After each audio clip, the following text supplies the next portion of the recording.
नमस्कार दोस्तों, आप सभी का स्वागत है आपके अपने चैनल न्यू लक्ष्य एकेडमी में। यूपी पुलिस की री एग्जाम की तैयारी चल रही है। हमने अपनी पूरी कमांड कस ली है। अब आपकी बारी है। कम समय में बड़े से बड़ी अचीवमेंट पाने का इससे सुनहरा मौका ना तो कभी मिला होगा और ना कभी मिलेगा। वर्दी आपकी, सपना हमारा। तो चले आगे बढ़ते हैं। हिंदी की सीरीज में जो मैं लेके आया हूँ, ज्यादा टाइम नहीं गवाएंगे।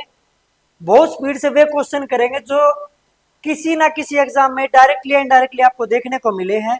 बहुत सारे कंसेप्ट भी क्लियर करते चलेंगे। तो सबसे पहले अगर आप देख पा रहे हैं, टेक्निकल टीम एक बार थोड़ा ब्लर वो देख लीजिए। ठीक है, पहला क्वेश्चन इस प्रकार है, दिए गए शब्द का उपसर्ग ज्ञात करें। सबसे पहले आपको देखना उपसर्ग और एक चीज होती है बेटा प्रत्यय। इंग्लिश में प्रीफिक्स और सफिक्स क्या देते हैं। एक रामबाण मंत्र बताता हूं, कभी भी किसी भी भाषा के शब्द में उसी भाषा का ही प्रीफिक्स लगेगा और उसी भाषा का ही सफिक्स लगेगा। एग्जाम्पल के लिए देखना, अब हमारे यहाँ क्या करते हैं, बाय चांस प्रिंसिपल सर ने कह दिया कि जाओ मैडम को बोल दो कि कल सब जल्दी आएंगे। एक बच्चा आएगा और आगे स्टाफ रूम में कहेगा प्रिंसिपल सर ने कहा है सभी मैडमों को बता दिया जाए कि तुम्हें सुबह जल्दी आना है। अब यहाँ पे क्या गलती है आप शायद देख नहीं पाएंगे। छोटी सी गलती है बेटा, यहाँ मैडमो नहीं आएगा, यहाँ मैडम सी आएगा। यानी जो जिस भाषा का शब्द है उसी का प्लूरल होगा, उसी का सफिक्स और प्रीफिक्स लगेगा। हाँ, अगर दो अलग अलग भाषाओं के शब्द मिलते हैं वो संकर शब्द कहलाते हैं, वो एक अलग कैटेगरी है। लेकिन आपको उपसर्ग और प्रत्यय का पता होना चाहिए। चलो भाई, तो उपसर्ग वो होते हैं जो किसी शब्द के आगे लगते हैं और प्रत्यय वो होते हैं जो किसी शब्द के पीछे लगते हैं। उसके अर्थ में बदलाव कर भी देते हैं, उसका अपोजिट भी करते हैं, या फिर कुछ बदलाव नहीं भी करते हैं। ये गारंटी नहीं हमेशा उसमें बदलाव करेंगे, नहीं भी करते हैं। लेकिन आपको ध्यान रखना कि आपको मूल शब्द अगर आपको पता लग गया, अगर आपको मूल शब्द पता लग गया तो आपको पता लग जाएगा कि उसमें प्रीफिक्स लगा है या सफिक्स लगा है, उसमें उपसर्ग लगा है या प्रत्यय लगा है। जैसे यहां में बताना उपवन शब्द में क्या है, उपसर्ग कौन सा है। देखो, जैसे पढ़ते ही मुझे पता लग रहा है कि इसमें वन है, वो मूल शब्द है। वन क्या बेटा, मूल शब्द है। तो अब इसके आगे कुछ लगा हुआ है उप, क्या लगा हुआ है उप। तो बस सिंपल सा है, जो भी मूल शब्द के अलावा लगा हुआ है या तो वो उपसर्ग है या फिर वो प्रत्यय है। चलो भाई आगे चलते हैं, ज्यादा टाइम नहीं लगाएंगे। अगला आप देख पा रहे हो बेटा, दिए गए शब्द का उपसर्ग ज्ञात करना है। क्या ज्ञात करना है बेटा, उपसर्ग करना है। तो इसमें दिया है स्वाधीन में आपको बताना है। स्वाधीन में आपको जैसे पता लग रहा है सब, ये इसमें दिख नहीं रहा शायद, है ना। अच्छा, मैं भी सब प्लस अधीन। देखो अब पहले मूल शब्द को समझो बेटा। या अधीन का मतलब होता है किसी के अंतर्गत कार्य करना, या आप किसी के अधीन हो या आपके ऊपर कोई है। और जब आगे सब अधीन लग जाएगा तो मेरा खुद के ऊपर मेरा ही अधिकार है, मैं खुद का ही अधीन हूं। हाँ, अगर यहां से पराधीन तो उसका मतलब पराया या कोई दूसरे का है जिसके आप अधीन हो। स्वाधीन का मतलब स्वतंत्रता से। तो बस यही देखना कि यहाँ पे क्या है। तो बेटा यहाँ बना स्व प्लस अधीन, ये बनेगा आपका स्वाधीन। क्या बनेगा बेटा, स्वाधीन। चलो भाई आगे देखना, निम्नलिखित प्रश्नों में चार विकल्पों में से उस विकल्प का चयन करें जो उपसर्ग से बने शब्द का सही विकल्प नहीं है। मैं हर सीरीज में आपको बताता हूं कि अगर आपने नहीं को नहीं पढ़ा, अगर आपने नहीं को नहीं पढ़ा तो बेटा आपका एग्जाम क्लियर नहीं होगा। तो यहाँ पे बताया गया है कि कौन सा ऐसा है जो उपसर्ग का शब्द नहीं बना है। दौड़ान, उल्लेख, निराकार, विहार। बेटा ध्यान से देखना, उल्लेख बना है उत जमा लेख, उत जमा लेख से बना उल्लेख। ये कौन सी संधि है, ये व्यंजन संधि है जिसमें तय का आधा लय बन गया है। निराकार बना है निर जमा आकार, और विहार बना आपका वी जमा में हार। लेकिन दौड़ान का मूल कोई अक्षर शब्द है नहीं जिसके आगे कुछ लगा हो, तो इसमें उपसर्ग वाला शब्द कौन सा नहीं है। इसका सही जवाब बेटा दौड़ान। चलो भाई आगे चलते हैं। निम्न प्रश्नों में से 4 विकल्प दिए हैं, उसका चयन करना है जो उपसर्ग से सही विकल्प है। अब की बार बेटा सही विकल्प बताना है, पिछले में था सही विकल्प नहीं है। तो 2 गुना, बावजूद, धार्मिक और धमकी। आपको 1 सेकंड का समय दिया जा रहा है। 2 गुना, बावजूद, धार्मिक और धमकी। तो किसमें उपसर्ग नहीं है, तो इसका सही जवाब बेटा बावजूद। 2 गुना में दू है, बाकी सब आप देख सकते हो। क्या बात है, क्या बात है, क्या पीपीटी बनाई, वेरी गुड, शाबाश। आगे देखना बच्चों, निम्नलिखित विकल्प में से किस वाक्य में नी उपसर्ग का गलत प्रयोग किया गया है। अब आपको बताना है नी उपसर्ग कहां लगा है और उसमें भी उसका गलत प्रयोग बताना है। इस रोग का निदान बताइए, इस रोग का निदान बताइए। ये बना बेटा नी प्लस में दान, ये तो ठीक है। इसका निज काम ठीक से करो, इसमें मैं डाउट है, अभी क्लियर करके बता दूंगा। उसने एक निबंध लिखा, ये बना नी जमा में बंध, और भीतर जाना निषेध है, ये बना नी जमा में शेद। तो सिंपल सी बात है, निज जो है यहाँ पे आपका उपसर्ग अपना सही रूप नहीं दे पाता जो उसको करना चाहिए। हाँ, आगे जाके बारीकियों में जाओगे तो कहीं ना कहीं जय शब्द का मैं एक मतलब बताऊंगा। उस जय का अर्थ होता है जन्मा, आगे मैं इसको बताऊंगा। जैसे नी जमा में जय, नीरज यानी जल में जन्मा, वो आगे बताऊंगा। लेकिन अभी आपको पता होना चाहिए नी का सही यूज इसमें नहीं है, तो जय में इसका नहीं है। वेरी गुड बेटा, स्पीड से करते चलेंगे। निम्न में से कौन सा सुपसर्ग का नहीं है, आई रिपीट नहीं है। Very good technical team. सु जमा में कुमार, बेटा ये बन गया सु जमा में कुमार, ये तो बिल्कुल ठीक है। सु जमा में जन, ये भी ठीक है, यानी अच्छे जन। सुजमा में नील नहीं है, सुजमा पुत्र यानी अच्छा पुत्र। यहाँ पे मुझे पता लगता है सुजमा में नील कोई शब्द नहीं होता, इसलिए इसका सही यूज इसमें नहीं है। चलो भाई आगे चलते हैं। निम्न विकल्प में से रेखांकित शब्द में उपसर्ग का अशुद्ध है, आई रिपीट अशुद्ध है, गलत है, वो आपको बताना है। चलो भाई देखते रहना। यह फूल बहुत ही खुशबूदार है। चलो भाई, यहाँ पे खुश जमा में उदार हो गया। मैं आपको एक खुशखबरी दूंगा, खुश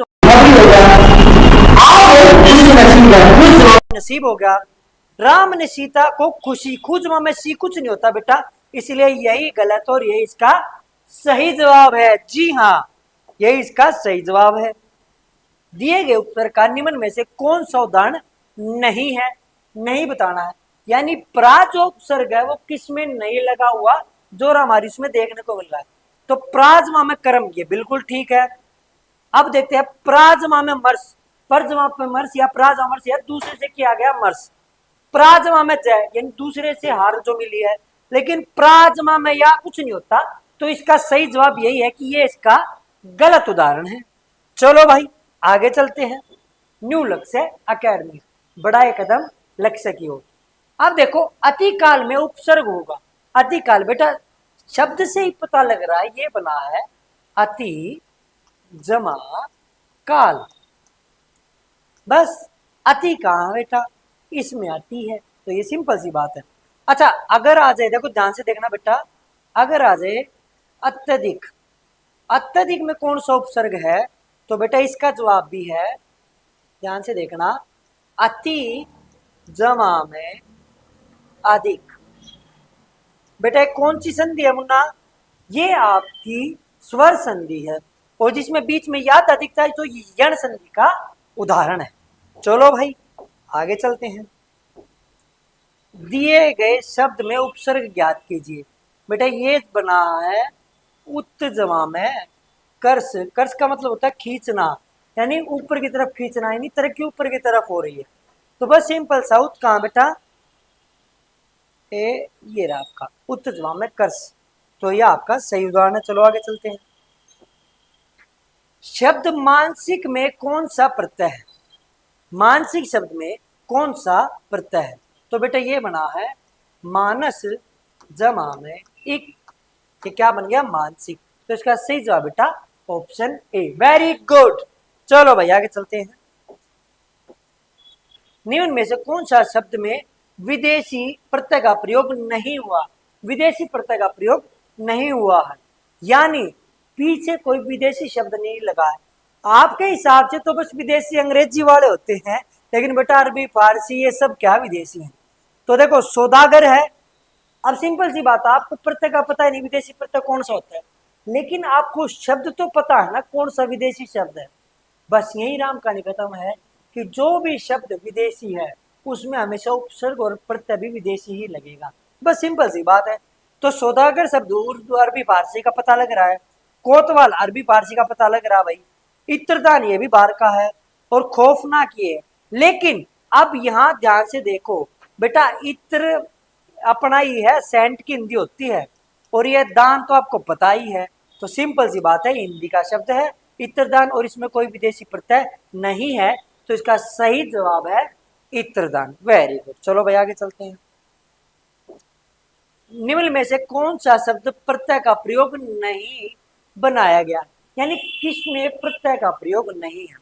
सलाहकार, ये बेटा बेटा सलाह जमा में कार। Very good. अब पश्चिम, पश्चिमा में नैतिक, नीति जमा में इक। परिश्रम बेटा कोई से इसमें कोई भी प्रत्यय नहीं है, तो परिश्रम शब्द में प्रत्यय न होने के कारण यही इसका उदाहरण है। चलो भाई आगे देखना बेटा, आन प्रत्यय दिए गए विकल्पों में से किसके साथ प्रयुक्त नहीं हुआ है, यानी किसके पीछे आन नहीं लगा है।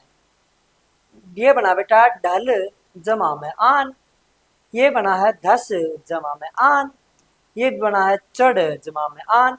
ये लेकिन यहाँ तो मिलाप है, आप है बेटा, मिल जाओ ना आप। तो सिंपल आन किसमें नहीं है, इसमें नहीं है। वेरी गुड, क्या बात है।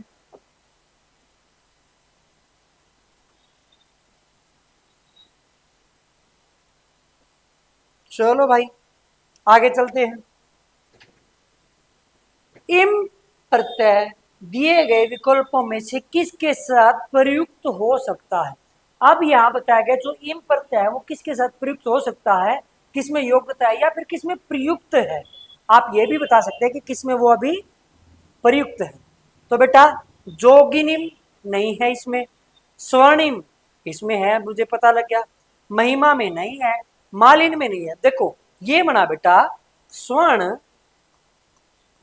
जवाम है इम, तो स्वर्ण जवाम इम बन गया स्वर्णिम। तो सिंपल सी बात है, इसका सही जवाब क्या है, दूसरा स्वर्णिम। क्या बात।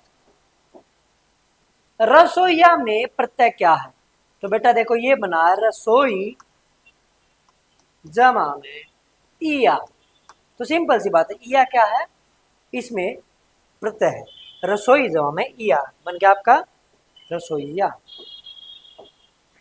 अगला देखो, निम्न में से किस शब्द में नी प्रत्यय नहीं लगा है। नी प्रत्यय नहीं लगा वो चाटना है। ये बना बेटा शेर जमा में नी, ये बना है मोर जमा में नी, ये बना है कूट, जैसे कूटनीति होती है ना, जमा में नी। तो नौकर में ये आनी है, इसमें ई नहीं आनी है, तो इसका सही जवाब बेटा नौकरानी। Very good. मिलनसार शब्द में प्रत्यय पहचानिए। जैसे कि मैं मूल शब्द समझ पा रहा हूं, इसमें मूल शब्द है मिलन। क्या बेटा, मिलन, और उसमें पीछे लगा हुआ है सार।